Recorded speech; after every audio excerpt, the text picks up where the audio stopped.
রব্বিরহামহুমা কামা রব্বায়ানি সগীরা।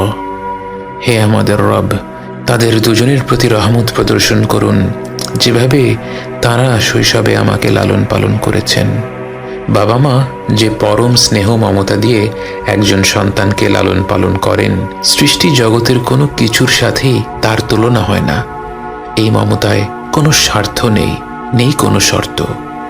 যখন আমরা আল্লাহর কাছে বাবা মায়ের জন্য দোয়া করি, আমরা পৃথিবীর পবিত্রতম মমতার কথা উল্লেখ করে রব্বুল আলামিনকে বলি, আমার রব, আপনি এইভাবেই তাদের উপর রহম করুন।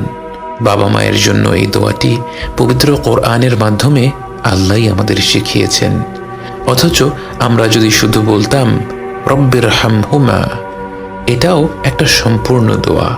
এর অর্থ, হে রব, আপনি তাদের দুজনের উপর রহম করুন। কিন্তু আল্লাহ আমাদের শিখিয়েছেন রব্বিরহামহুমা কামা রব্বায়ানি সগীরা। শৈশবে তারা কতটা স্নেহ মমতা ভরে আমাদের লালন পালন করেছেন, এ কথা উল্লেখ করতে গিয়ে আমাদের মনে পড়ে যায় তাদের অজস্র আত্মত্যাগের কথা।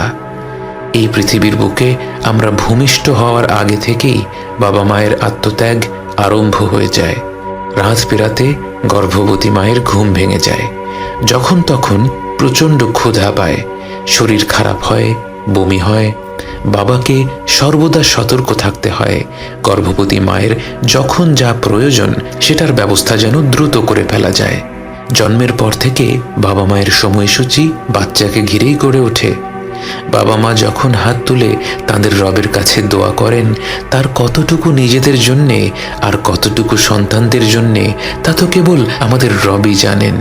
এবং তিনি জানেন বলেই আমাদের শিখিয়েছেন রব্বিরহামহুমা কামা রব্বায়ানি সগীরা।